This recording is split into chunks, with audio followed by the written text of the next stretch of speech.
Today's episode of Marriage by Design, we're talking about quiet quitting. Shh. Let's get into that.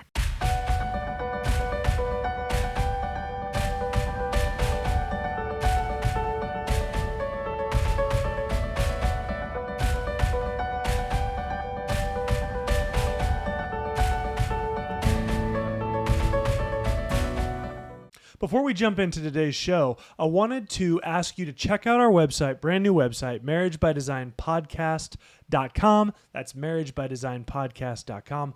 All of our episodes are available there on that website. Love to have you pop over there, follow us there, and check it out. If you have a topic that you're wanting more information on or you have questions about, you can search on our website by topic, which is a really great feature. That's right. And more than anything, guys, please share this with someone that would find it meaningful for them. Without any more delay, let's get to the show. Hey, everybody. I'm Nathan Warnock. I'm Andrea Warnock, and you've joined us for Marriage by Design. And this is a podcast where we get to talk to you about God's design for marriage, what the Bible has to say about that, and how we live that out practically. Right. And today, not only are we practical, but we're also trendy. Very trendy, which I think we made a joke about it on our preview video. If we're so trendy, we're 2 years after this term came out or longer. Longer. So today we're going to talk about quiet quitting. And this is a term that if you're in the business world, you may be familiar with because it became a really big thing in the year to 2 years following COVID. Mm-hmm. And that was back in 2020, if you didn't know. But maybe you're watching this 50 years later. The whole world changed during that time. And one of the primary facets of life that was impacted was work, like the workplace. Oh, in so many areas, right? In so many areas. And one thing that came out of this was this idea of quiet quitting. And as Andrea and I were kind of reflecting on this, Andrea had the brilliant thought that, man, the workplace is not the only place where you can quiet quit. Mm-hmm. And there is an awful lot, tragically, of couples that I think spend a huge portion of their marriage in this quiet quitting arena. Right. So here's what we want to do today. We want to just bring a refresher, particularly if you're in the corporate world. You probably are way more familiar with this idea of quiet quitting than maybe we are. It's a controversial idea about whether it was really that big of a deal or not. But the idea was that essentially the idea of quiet quitting, loud quitting is, going in and giving your boss the finger and getting the heck out of there. Right? Or even less traumatically than that, just giving traditionally like a 2-week or a 1-month notice and going, hey, quitting. This is not, I don't want to do this anymore, or I don't want to work for this company anymore, so I'm quitting. Right? That's traditionally what we would think of as quitting. This idea of quiet quitting was essentially what we might colloquially call just mailing it in at your job. Mm-hmm. Right? Where you're not quitting, you're not formally giving notice to leave the company. You're not even you may not even have trying to leave. Right, you may not even have an intention of leaving, but you've had it. What I read that psychologists describe this is your workplace and your ego have become disjointed. So, and maybe your heart is a better way to say that than your ego, right? But their point was you go to work to do a thing, but it isn't. But you don't really care. It isn't you. Right? Yeah. You're not invested in it. You're doing the bare minimum. If you have a job description, you're ticking technically the job description boxes, but you're definitely not going above and beyond. There's no real man, I'm taking ownership of this company or this job. I'm just sort of here when I have to be, and then I'm out of here when I don't have to be here. I'm not really going to make any effort to, go above and beyond in any aspect. I'm just kind of here. That's what quiet quitting is. Yeah, I'm here to do the minimum to get by. Right. So why did this ever even become a thing? Well, it became a thing because post 2020, a lot of management in companies were going, man, it just feels like our team isn't the same as it used to be. Or maybe they were bringing on new hires and they were going, man, it just feels like nobody cares. Yeah. Some of it is from you see different work ethic from generation to generation. Yes. For sure. We can see there's a big difference between the baby boomer work ethic and the millennial work ethic, right? So some of it is that, but some of it was after 2020, there were a lot of employment shortfalls, whether that was a company trying to scale back and just put more responsibility on the workers, or it was just an inability to hire enough workforce for the jobs needed.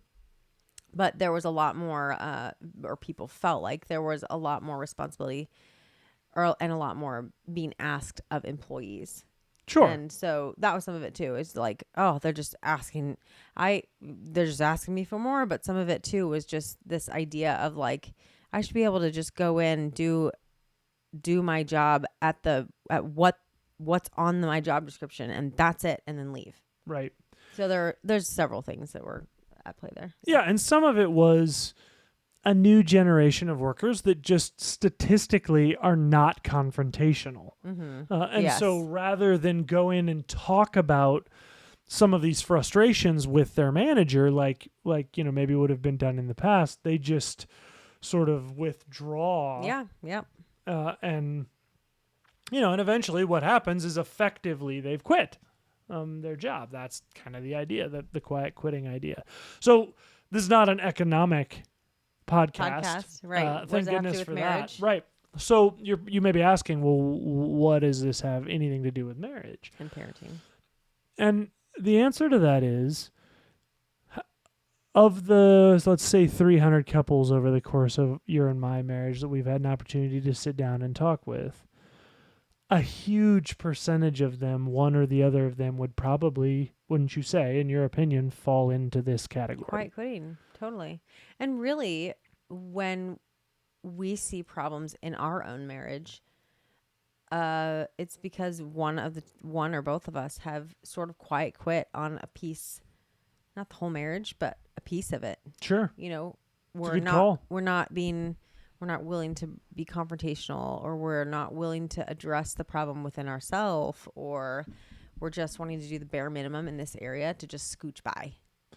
Right. And we've talked on this channel about sometimes one or the other of a couple, or you or I, because we've fallen into this too, where you're intentionally pulling back in an effort to manipulate the other person's behavior. That's sort of a different thing than what we're talking about here. Like, both these things can happen, right? There definitely are marital situations where people are like, well, I'm going to withhold this affection, or I'm going to not do this thing because I want to show them, right? Like, that's sort of the opposite of this. This is almost to just and get really by what makes it dangerous is it's kind of a gradual slide where you may not even realize the extent of the road you've gone down until your marriage is really in shambles. And this was the danger of quiet quitting from an economic, from a corporate standpoint. As you start getting a whole bunch of people that are doing this quiet quitting, you might, on paper, think that you have a healthy business that should be growing. But the problem is, when you have a whole bunch of people involved in your business that aren't really invested in the growth of the business. Yeah, in reality, you're not growing. It's just a matter of time before you look around and go, man, why are we tanking in these areas? And this can be a great, well, not great. This is a lot of times the reason that we see couples get to, hey, I've just launched my last teen out of the house, or I'm getting ready to, or whatever, and I'm looking at my spouse saying, I don't even know who you are. I don't think I even love you anymore because I don't know who you are. That's a lot of those cases that we've talked to, a lot of what's happened is they've just quiet quit over the years. Things have gotten busy outside of the marriage with kids and all the other things. And rather than being intentional and rather than being willing to say, yeah, no, we're going to dig into our marriage and we're going to put the effort in there. They've just said, oh, we'll just do what it takes to pass the time. And then on paper, and then they get to launching their last kid and say, well, on paper we should be good, but because we've raised our kids, we get along, I guess. Yep. But in reality, there's nothing there. Right. So let's talk for a minute about what quiet quitting looks like. How do we diagnose this in our marriages? And then let's take a couple minutes and talk about, okay, how do we protect ourselves from this, or how do we recover from this? So one thing you just said there that I really want to highlight is one of the dangers of quiet quitting in marriage and in the workplace, but in marriage specifically here, is from the outside, everything can look good. Like, this is not necessarily a thing where someone from the outside that doesn't really know you intimately is going to look at your marriage and go, man, you guys are in a really bad place. And you use the example of couples that get divorced after the kids go to college. And I think that's a really good example, because I'll bet everyone watching this knows some couple where everything looked great. Like, they were a model couple, they had a wonderful family, they had it all put together, and then all of a sudden it's announced that they're getting divorced. And everyone goes, what? And as you start to dig into that, and we've had a few couples in our lives where we've had opportunity to really dig into that and dissect what happened. Yeah. And inevitably, this is what happened, where things started going sideways, and rather than seek help or confront the problem, both couples sort of made this, whether express or internal, decision to just keep the peace. Right? Like, I don't want to rock the boat. We see even older couples that aren't divorcing, aren't any, they've launched their kids long ago, and from the outside, it looks like they've been married for so many years. They look like they have a great marriage, but you get on the inside of that and it is shaky because, they've just spent 40 years quiet quitting on pieces of their marriage. Right. And what this really looks like is that what that psychologist said about separating your ego, separating your heart, your passion, your emotions from your job. In this case, it's really very similar. Like, becoming apathetic in your marriage is a surefire sign that you're quiet quitting. Yeah. So what that sounds to me, when he says separating your ego from your job, is you're separating your identity, a piece of your identity, hopefully not the whole thing, but a part of your identity from your job. I mean, for men, statistically, for men, they get a lot of their identity from the job, from the workplace, the job that they do, the hunter-gatherer, they're shooting the meat, dragging it home. They have accomplished things. And it's true for Nathan. For sure. That is not at all the entirety of his identity, but it is an important piece of his identity to do well in the workplace and to continue to provide and to continue to work hard for bigger goals and all that sort of thing. And statistically for men, that's a good portion of their identity. And so it sounds like when this guy is saying they're separating your ego from your job, it's like you're separating your identity. Like, it has nothing to do with me. I just type the keys. Right. I'm not a part of that. Right. There's not a portion of my identity that's a part of that. It's just a thing, some tasks I do. Yep. And the same goes with our marriage. Your identity should be in part wrapped up in your Absolutely. marriage because you are one. And your marriage is, we've said it a zillion times on here, a reflection of Christ's relationship with his church. We are identified by Christ. So we are also identified by our marriage. Yep. And so if you're removing your identity from your marriage, then that's also, it's the quiet, it's the, I'm removing my ego from my job thing. Like, I'm just typing the keys to get by. This is not a part of who I am. Yep. And that's dangerous. Yeah, you really just said something there that I want to highlight. There's a difference between something that you do and something that you are. Totally. Marriage is something that we are. It is not something that we do. And so often, and this gets confused just in the way America thinks about marriage in general, and has crept into the church, where it's like, well, I'm an engineer, I'm a golfer, I'm all these things, and then I kind of have this marriage thing going on over here too. And for Christians, it can be even good things. I'm a follower of Christ, I'm a youth pastor, but we don't necessarily think of marriage in those same terms. Even though we say I am married, so often we think of marriage as like, well, I have to check in, do this thing because otherwise she's going to get upset with me. I have to make sure I'm there for the kids because that's like something that I have to do. Think of these are my responsibilities. That's right, instead of a part of who we are. Right. And that really, that's a great way of boiling down this quiet quitting thing, because you're right. The whole quiet quitting at work thing is, this is no longer what I do. It's just I work here. Mm-hmm. Like, it's not who I am. I just work here. Mm-hmm.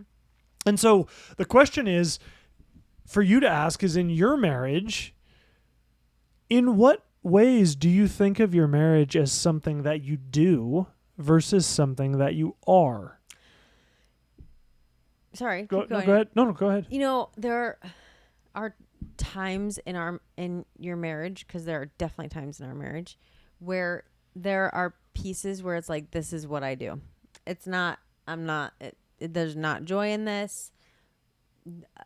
I'm in a place of I'm doing, and I'm not identifying. Okay. Yeah. But I think to praise the Lord, Nathan and I, so often that's like alarm bells go off, I think, when we're at a point where there's pieces of our marriage where we're like, man, we're just putting one foot in front of the other, and it just doesn't work. And that's because of the Lord only. And so then we realize, man, we have to be intentional about this part of our marriage, and we really need to, that's not acceptable. And I think to have a time where you're like, I'm just doing, but that's not acceptable. And we need to change this. It's okay to have a time where you're clocking in on that part, but that can't stay that way. So I just want to give you some hope on piece. If you have a marriage, total marriage, or pieces of your marriage where you're like, this is just what I do. I'm not intimately involved in that part. I don't like that part, whatever.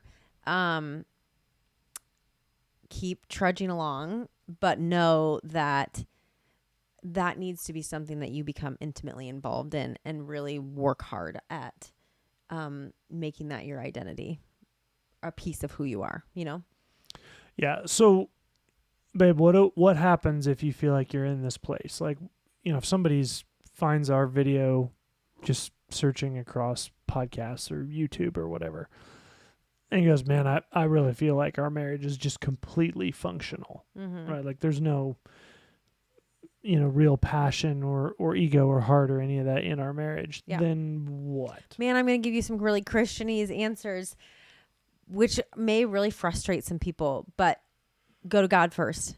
That should be your the first thing you do is go to God constantly about that, and don't let it continue in as much as you can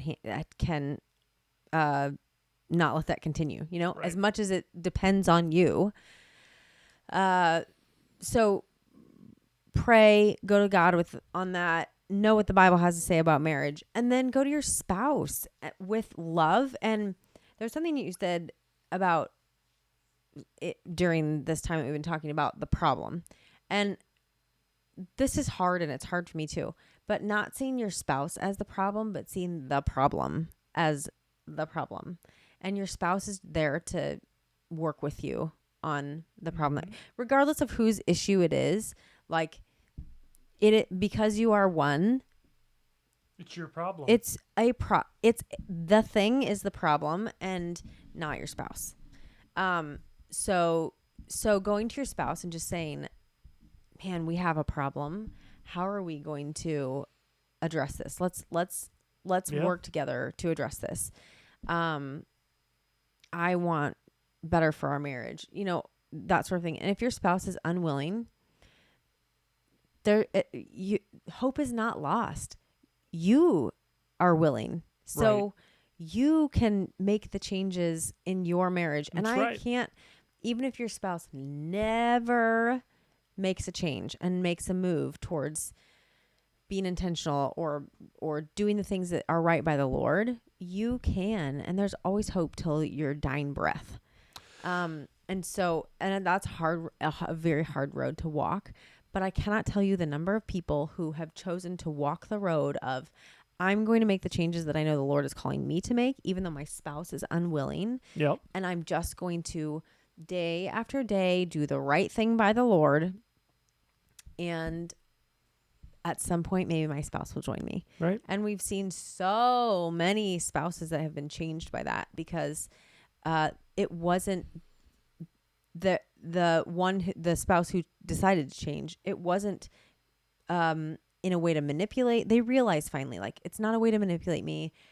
He or she isn't trying to only change until I change, and then and then they'll back off, or they back off when they realize I'm not holding up my end of the deal. All those sorts of things go by the wayside when the one who seems unwilling sees their spouse just putting the effort day after day after day after day after day. So that's great. I found it really interesting. This same article that was talking about quiet quitting was saying one of the ways to combat that is to be a better manager. Like, pursue relationship with your employees. Like, don't let them just show up, sit down at their desk, be there all day without any interaction with other people, and then go home. Yep. If you have work abroad workers, like, don't let them go the whole day without touching base with them to see how their life's going and is everything okay and how's your home work environment and all that. And their point was, it's really hard to quiet quit if someone is pursuing you. Yeah. And so what you said, I really want to underscore that. Emotionally invested in That's that. right. Then. That's right. It's really hard if you're in a marriage where you feel like you both have quit. Just you stop being the quitter, because it's really hard. Now, look, there's no I'm not saying a week after you stop, it's going to all be better. But I'm saying you have your lives together to pursue this person that you're with. And if you consistently pursue them, not in judgment, but in love and care and tenderness, even when you don't necessarily feel it, it's really hard for that other person to continue to stiff arm you and continue to quiet quit on your relationship if you're really pursuing it. Let me give you a practical thing. So there's this couple that we're friends with, and they have an amazing marriage. When the wife gets upset at the husband thinks it's hilarious. Like, he just thinks his wife being mad is so cute. And so he's like most of the time unable to even get upset with her. Typically when somebody's mad in your marriage, the other person then gets mad too, and then you're fighting and all that. But he can't get mad because he thinks she's so cute. And so she's spouting off about something, and he's just kind of like smiling at her and thinks she's so adorable. And that changes how long the fight lasts and how long she's upset with him and how intensely she's upset with him, all that sort of thing, because he chooses to not engage in the in the fight, in the craziness. Right. He's willing to deal with an issue, sure, but without the strong emotions like she has in the moment. And I don't know, I think that's such a great example of like choosing to not quit. Sure. I'm not going to engage in this intense fight and kind of quit on pursuing the better things in my marriage with you. I'm going to instead choose to like work harder at the important things in our marriage and dealing with what really matters and not just being angry. I don't know. That was just that picture always makes me think of the way I want to be. I'm not, but the way I want to be in my marriage is like, I'm not going to get involved in the things that lead us astray, that cause us to want to tap out on certain parts of our marriage. I'm instead going to choose to like be involved in the important things. So the question for you to ask is, in what areas are you quiet quitting on your relationship, right? In what areas do you look at your relationship or your marriage as just a chore that you check off? And the second part of that question is, and so you just sort of begrudgingly do it instead of looking at those things as an opportunity you get to sacrifice on behalf of your spouse or on behalf of the person you're in a relationship with. And the second question is, why? Like, am I doing that because I feel like I'm being mistreated and so I'm doing it manipulatively? Am I doing it because I'm bored, because I'm hurt, because I'm sad, because we've just allowed time to come between us? And then the third and most important question is, what am I going to do about it? Am I going to just continue to allow this separation to form between my spouse and I? Or am I really going to get serious about doing something about this, lest I be a quitter? And a ton of couples we've met with, they get to a point where they don't want to quit. They just don't know how to get back. Right. Because they've allowed this to go on and on and on. This is like working out in the gym. It's like eating better. It's like any discipline you have in your life. Yes, the road might be long, but it's longer tomorrow if you wait until tomorrow. It's going to be longer the day after that if you wait until then. So don't wait. If you've been a quiet quitter in your marriage, stop now and pursue your spouse, ask their forgiveness, confess it to them, and commit without expectation, and commit to, one, never quitting on the relationship again, and two, pursuing them, ego and effort and all, full on into your marriage. All right, guys, thanks so much for joining us. Really appreciate you being here. Hope there was something you took away from this. Maybe just a little something to make you say, maybe there's a couple you know that is struggling in this area. Would love to have you share this podcast with them so that they have an opportunity to think about this as well. It's something that all of us, Andrew and I included, need to think about from time to time because it's such an easy thing to slide into. So thanks so much for being here, guys. Really appreciate you joining us. We'll be back with you next week. Until then, remember, God is for your marriage.